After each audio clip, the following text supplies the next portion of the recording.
Hola, ¿qué tal? Muy buen día. Bienvenidos a esta sesión número 2 de Contabilidad 1, quinto semestre. Pues el día de hoy vamos a ver la introducción de la contabilidad. Vamos a ver un poco de lo que es la historia de la contabilidad. Entonces, ¿por qué fueron necesarios los contadores o para qué surgió la contabilidad? Pues bueno, en la antigüedad surge a partir de la necesidad de empezar a, valga la redundancia, a contabilizar o contar cuántos granos, por ejemplo, de trigo tenías. En este caso, bueno, no granos, sino a lo mejor ciertas medidas, costales, sacos, toneladas, en este caso ahora. Entonces, surge a partir de, por ejemplo, de los grandes graneros de Egipto, en el que surge esta necesidad de saber cuánto grano se tenía para así proveer a la nación de trigo para poder hacer el pan, alimento fundamental de la antigüedad, y que no faltara o cuando hubiera mala cosecha, no se escaseara y no hubiera hambruna en la nación. Entonces, es cuando surgen los primeros contadores, ¿no? En este sentido, allí es cuando empiezan a surgir los primeros contadores. Después, pues sí, vienen ya más civilizaciones un poquito más desarrolladas, los griegos, los romanos. En la Edad Media, la Edad Oscura, pues se pierde un poquito esta parte de la contabilidad porque pues todo se hace un poquito más religioso, hasta que entonces ya llega el Renacimiento con Da Vinci, los grandes precursores del Renacimiento, y entonces llega el primer libro que se conoce de contabilidad en 1494, editado en donde? En Venecia, Italia. Recuerden que en Venecia, Italia, la parte norte de Italia fue la cuna del Renacimiento, ¿no? Y quien fue editado por Fra Luca Pacioli, que hizo un Computis et Scripturis, tratado de las cuentas y escrituras. Por lo tanto, a Luca Pacioli se le conoce como el padre de la contabilidad, porque anteriormente no había digamos que un registro de esta parte de la contabilidad. Fue hasta que Luca Pacioli se dedicó a hacer este primer libro, Tratado de las Cuentas y Escrituras, y fue como entonces se le conoce a Luca Pacioli como el padre de la contabilidad. Y bueno, a partir de entonces surgen, siempre la humanidad ha estado en constantes cambios a raíz de cambios geopolíticos, geofísicos, guerras, descubrimientos, que hace que la humanidad desarrolle nuevas técnicas, nueva tecnología, nuevos conocimientos. Y entonces uno de estos es el descubrimiento de América. ¿Por qué? Porque trajo un desarrollo comercial impresionante. Y con el descubrimiento de América, obviamente trajo una nueva técnica de comercio llamada mercantilismo, que el mercantilismo básicamente era cuánto oro poseías tú en tu nación, ¿no? Y fijabas el precio de acuerdo a lo que a ti te costaba, ¿no? En ese sentido, entonces, ese fue el sistema mercantilista. Entonces, la primera época corresponde a la continuidad de los siglos XVI y finales del XIX, que fue nominada por las ordenanzas de Bilbao. Recuerden que Bilbao era uno de los grandes puertos de España y eran conformados por don Felipe V en 1737 y don Fernando VII en 1814, ¿no?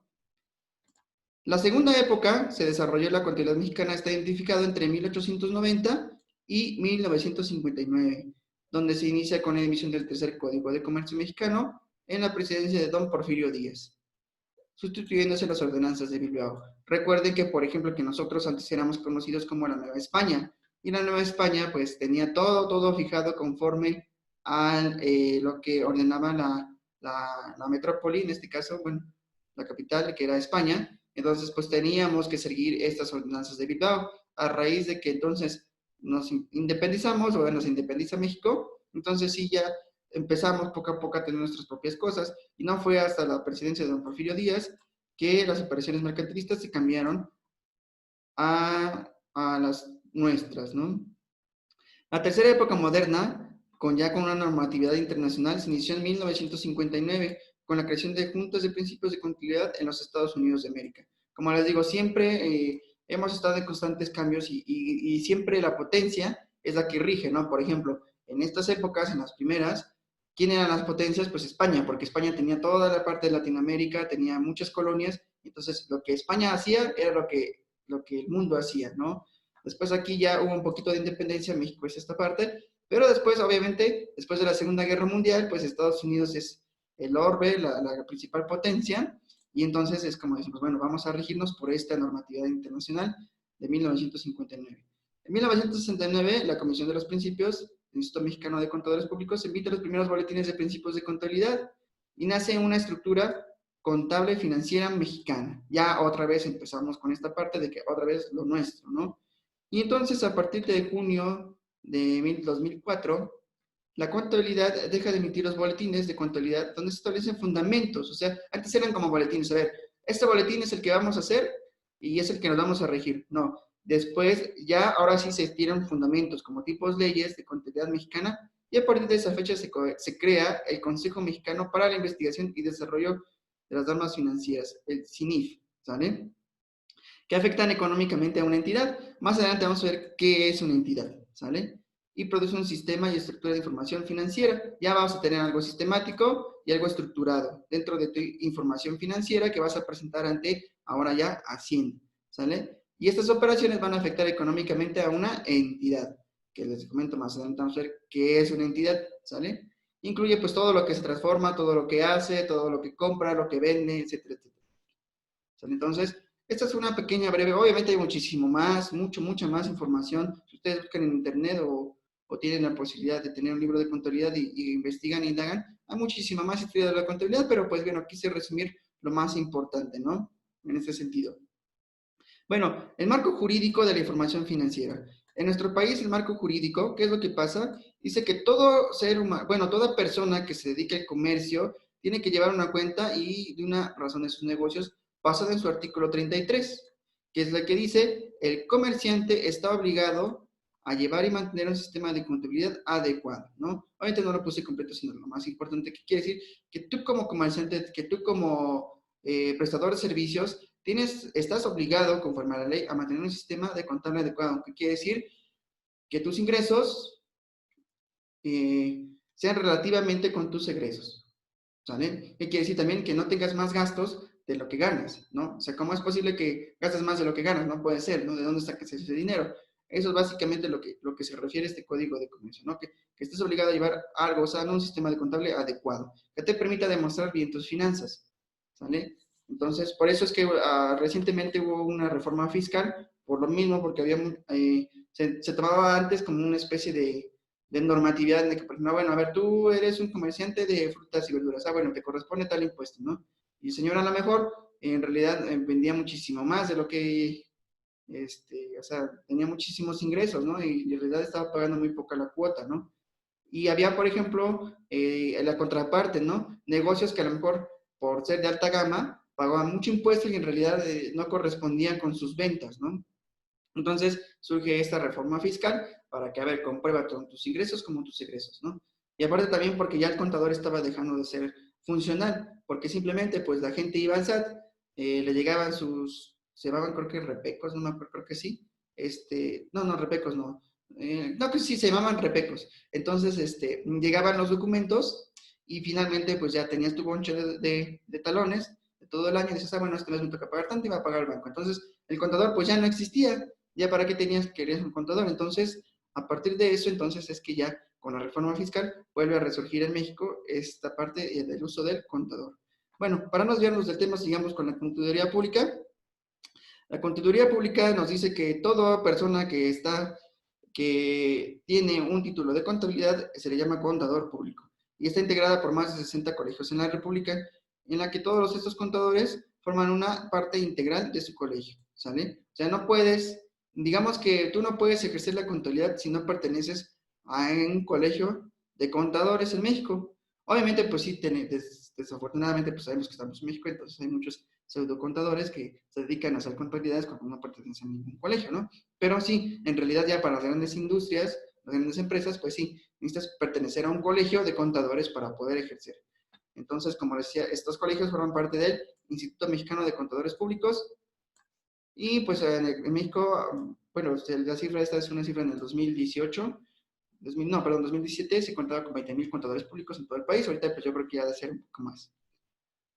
Pues bien, vamos a explicar, todos los contadores tienen códigos de éticas. Obviamente, bueno, todos tenemos códigos de éticas en nuestras profesiones. Entonces, este instituto es una entidad normativa la cual emana el Código de Ética Profesional para obligar a todos los contadores públicos de ofrecer mayores garantías y solvencia moral y estable. ¿Sale? Para que no tengamos ciertas situaciones, lo que pasaba antes. Por ejemplo, muchas empresas quebraban por no tener, digamos, un buen contador. Bueno, entonces incluyen los siguientes postulados. Obviamente incluí los más importantes, no todos. Bueno, solamente puse tres, que creí que son los más necesarios. Responsabilidades a la sociedad, que quiere decir que tú como contador tienes que tener esa ética para hacer bien las cosas con tus semejantes. Quiere decir que no debes de abusar de la confianza que te está dando la persona que te está contratando. Responsabilidades hacia quien patrocina los servicios. Cuando tú trabajas bajo una empresa, tienes que tener esa responsabilidad de hacer bien tu trabajo para no hacer quedar mal a quien te está patrocinando para que tú trabajes y hagas bien tu parte de contable. Y obviamente, pues responsabilidad hacia la profesión, responsabilidad hacia ti como persona moral, ética, para que hagas el bien en lugar de hacer el mal. Desafortunadamente, pues aquí en esta parte nunca bueno, a veces no se ha llevado a prueba, porque conozco muchos colegas, compañeros que, pues desafortunadamente, sus empresas han quebrado por malos actos de los contadores, ¿no? Por eso es que muchas veces, muchas empresas, pues decidieron ya no, o se hizo esta parte de los repecos, porque pues muchos contadores abusaban de la confianza de los empresarios y hacían que quebraran las empresas. Y ellos, ¿qué es lo que hacían? Pues no declaraban y a la mera los impuestos eran grandísimos y pues las empresas quebraban. Y ellos pues se quedaban, seguían cobrando y se quedaban con la tajada, ¿no? Entonces, sí, sí fue, eso es algo muy importante que ustedes tomen en cuenta para cuando tengan su restaurante o su empresa, pues chequen muy bien que el contador está haciendo las cosas correctamente. Bueno, también hay que los contadores se pueden desarrollar como profesionistas independientes. Pues esto básicamente es, por ejemplo, pues para dar asesorías, hacer talleres, dar clases, ¿no? En este sentido, para eso es cuando los profesionistas de la contabilidad pueden ser independientes, ¿no? Bueno, finalmente, pues la organización de la profesión, el Instituto Mexicano de Contadores, forma parte de esta asociación. Y bueno, tenemos aquí en Latinoamérica una entidad de contabilidad donde participan todos los institutos de América, por ejemplo, Argentina, Brasil, Bolivia, Canadá, bueno, casi todo toda esta parte de América, ¿no? Entonces, además de tener este concilio internacional, también tenemos nuestro parte interamericana, ¿no? Y bueno, el desempeño de la profesional y reglamentación de certificación. Pues el contador público en los negocios es muy amplio, pudiendo participar en sus áreas de desempeño profesional. Aquí, como les puse, de contador general, la creación y control de la información financiera, de los costos, presupuestos, auditoría interna, consultor fiscal. De hecho, por ejemplo, nuestro director es actuario, entonces los actuarios se encargan de eso, de hacer audiciones, hacer auditorías, perdón.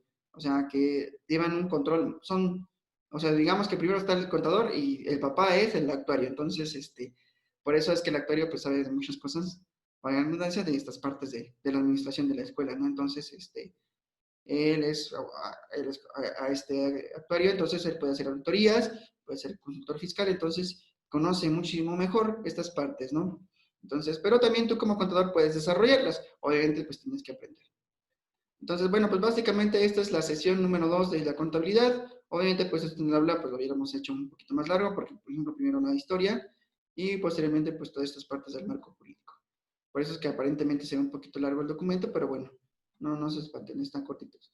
Aquí les dejo estas preguntas. Me dice, ¿cuándo aparece en el mundo de la contabilidad? Aquí, pues bueno, ya tú revisa el video, revisa el contexto. Entonces, pues ya, aquí vas a poner tu respuesta. En la plataforma va a venir como la vez pasada, ¿no? ¿Cuál es el primer libro de contabilidad que se conoce? Lo mismo, revisas el video o revisas el paper y puedes contestarlo. ¿Qué trajo consigo el descubrimiento de América? Aquí ya ustedes me dicen, para ustedes, ¿qué trajo consigo el descubrimiento de América? ¿Qué fue lo más importante? ¿Qué es lo que hizo con respecto a la contabilidad, ¿no? Y número 4, explica con sus palabras el código de ética del contador. Para ti, ¿cómo es un buen contador? ¿Cómo debería de ser bien las cosas? ¿Sale? No olviden que estas 4 preguntas van a estar ahí en la sesión, abajo, para que ustedes las puedan contestar.